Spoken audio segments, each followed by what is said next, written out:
Jean-François, bonjour. Salut Christophe. Quel plaisir de te retrouver ici pour la deuxième année alors. Oui, et moi je suis ravi d'être interviewé par quelqu'un de prestige comme Oh, toi. T'es un peu le local de l'étape. L'université de Pau, c'est pas la plus près d'Ax.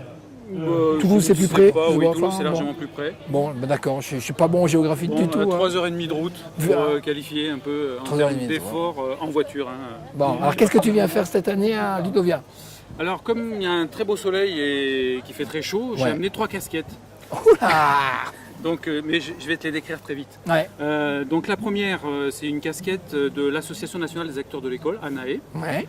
Demain, elle fera d'ailleurs, j'en profite pour faire un petit teaser, un apéro à 19h, donc venez-y, venez découvrir Il est où l'apéro? tous les leviers qu'elle manipule et sur lesquels elle permet d'agir. Donc c'est une belle association sur l'évolution du système scolaire. Et il sera où l'apéro?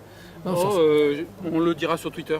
D'accord, Je ne sais pas exactement où, l'année dernière c'était au bar du coin ici. Là. d'accord. La deuxième casquette, donc, c'est une 19 heures. casquette d'animation d'un Explore Camp, donc un atelier côté pédagogique du Ludovia, où j'aborderai donc les outils indispensables aux pédagogues 2.0, notamment dans une approche biode.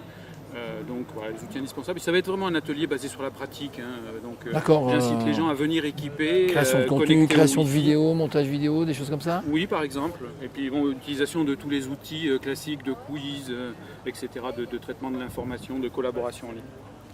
Bien. Et puis la troisième casquette, donc c'est une participation au colloque scientifique. Et oui, parce que il y a la partie retour de pratique et le colloque scientifique. Il est où d'ailleurs cette année? Là-bas, là-haut. D'ailleurs, pour ça, je félicite les organisateurs parce que c'est quand même une des rares manifestations où peuvent se côtoyer des associations, des marchands de solutions, des scientifiques donc en colloque scientifique, Des et puis, universitaires. et puis donc un côté beaucoup plus pédagogique. Et je pense qu'il y a Ouais. une grande richesse d'interaction. Ouais, c'est le but du jeu. Alors, je t'ai coupé en plein vol. C'est quoi Pas de ta présentation? Alors, au colloque scientifique, en fait, je vais parler d'interaction numérique formelle et informelle, c'est-à-dire celle que l'on génère dans le système scolaire pour le système scolaire et celle que l'on génère au quotidien en dehors du système scolaire pour voir un petit peu qu'est-ce qu'on fait avec le numérique en fait Et comment tu arrives à suivre comment les on apprend avec le numérique. Ah, moi j'ai une question naïve. Oh, c'est si vrai. jamais avec toi. Comment tu arrives à suivre des interactions informelles en dehors du système?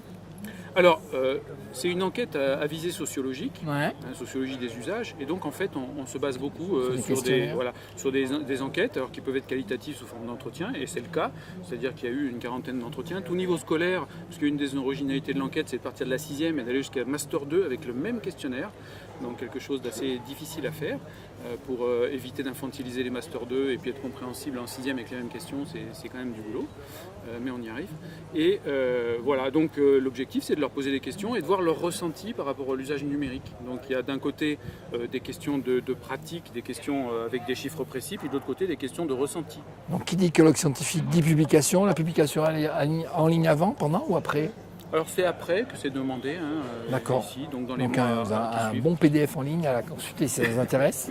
Avec plaisir. Hein, vous l'envoyez un mail, il aimerait bien répondre par mail aussi. Hein, on fait comme Pas ça? trop, pas trop, pas trop. Non, Si, mais si, par si. contre, on va médiatiser. On va faire en sorte justement d'appliquer le thème du colloque, qui est le partage, échange, collaboration, contribution. Donc tout ça par les outils numériques, c'est fortement amplifié. Et on va partager tout ça de toute façon, puisqu'on retrouve, pour ceux que ça intéresse, déjà les communications de l'année dernière sur le site.